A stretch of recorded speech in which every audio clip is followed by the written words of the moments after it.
C'est l'heure du premier journal d'information en direct de Jérusalem sur Radio Kalita. Et oui, direction nos studios à Jérusalem, comme tous les matins, avec notre correspondant Daniel Haïk ce matin. Bonjour Daniel, c'est le jour J en Israël, l'événement de l'année politique. Je parle bien sûr des élections pour la 24e Knesset. Oui, Ilana Bokertov, on va dire peut-être l'événement de cette première partie de l'année 2021, parce qu'on ne sait jamais ce qui peut se produire dans la seconde partie. En tout cas, pour la 4e fois en plus de 2 ans, les Israéliens sont appelés à voter pour désigner ceux qui les représenteront au Parlement israélien. Mais force est de constater que, comme lors des 3 précédentes consultations, l'enjeu principal de ces élections sera de savoir si Binyamin Netanyahou conserve son fauteuil de Premier ministre ou bien s'il sera forcé de quitter ce fauteuil qu'il occupe sans discontinuer depuis 12 ans. Depuis 1h et jusqu'à 22h ce soir, ce sont très exactement 6 578 884 citoyens israéliens qui sont invités à aller voter, soit 124 000 de plus que lors des précédentes élections de l'année dernière. Ils pourront voter dans l'un des 13 685 bureaux de vote ou urnes mobiles qui seront utilisés pour permettre par exemple à ceux qui sont en quarantaine ou souffrent du corona de concrétiser leurs devoirs civiques. Selon les experts, 2 données auront un rôle déterminant dans le scrutin d'aujourd'hui. Le taux de participation qui était de 71,5% le 2 mars 2020 et le seuil d'éligibilité. Si le taux de participation devait être élevé, le seuil d'éligibilité lui augmentera également pour se situer autour des 145 à 150 000 voix. Les petits partis, dans le cas précis, risquent de se retrouver en deçà de ce seuil.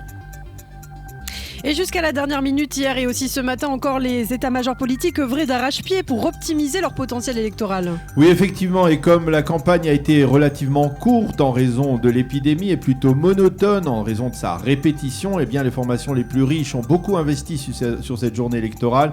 En partant du principe que chaque voix compte, ces états-majors ont mis en place une imposante infrastructure destinée à conduire au bureau de vote tous les citoyens israéliens capables de voter.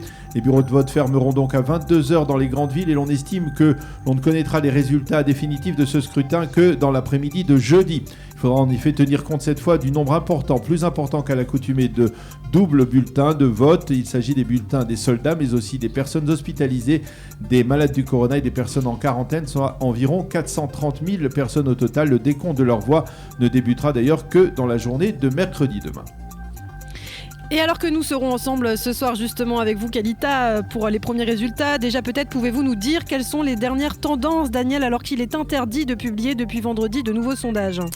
Oui, c'est très difficile à dire, Ilana. On doit uniquement se référer aux propos des principaux protagonistes. Hier, le Premier ministre Binyamin Netanyahou a multiplié les meetings et par tradition oblige, il était hier à Machane Yehuda, le marché populaire du cœur de Jérusalem. Il a déclaré encore 2 mandats et nous aurons une majorité. Quant à Yair Lapid, il a affirmé la destitution de Netanyahou est possible et l'on explique que le leader de Yesh Atid se focalise sur les indécis qui représentent actuellement plus d'un tiers des Israéliens ayant le droit de voter. De son côté, Gideon Sa'ar, qui était en perte de vitesse dans les derniers sondages, a déclaré qu'il n'écartait pas l'éventualité d'une rotation à la tête du gouvernement avec Naftali Bennett et Yair Lapid. Quant à Bennett lui-même, eh bien, il a essayé de faire ce que Netanyahou lui a fait au cours des dernières consultations électorales. Il tente donc de siphonner des voix au Likoud. Et une question pour terminer, Daniel, comment aborde-t-on ces élections dans les plus petits partis? Eh bien, au parti Chasse, le parti orthodoxe séfarade, Aryeh Deri redoute une forme de nonchalance de la part de l'électorat traditionnel du parti séfarade. Même appréhension au judaïsme de la Torah ashkénaze, où l'on parle de scrutin déterminant. Au sein du parti travailliste, on craint que l'électorat traditionnel ne puisse lui préférer la formation de Benny Gantz, un Benny Gantz qui justement compte sur les voix travaillistes pour passer le seuil d'éligibilité.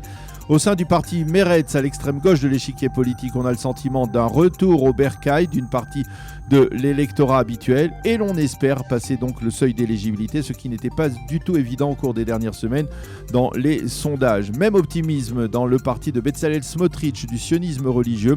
Au sein d'Israël Beitenou, d'Avigdor Lieberman, on a l'intime conviction que la formation laïque augmentera sa représentation dans la prochaine Knesset.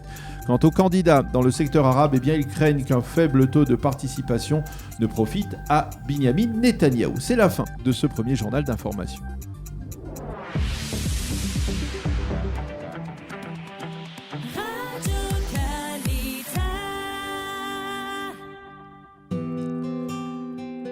Une page météo pour terminer ce journal d'information. Le temps sera très chaud et sec avec un puissant Khamsin. Ceux qui sont sortis à Jérusalem ce matin l'ont remarqué. Un Khamsin qui nous vient du désert et qui fera grimper les températures. Attention, à partir de ce soir, retour du mauvais temps, baisse de ces températures avec des pluies dans le nord et peut-être également dans le centre du pays. Il fera en tout cas aujourd'hui 30 degrés à Jérusalem, 32 à Tel Aviv et 29 degrés à Eilat. Voilà donc pour la météo.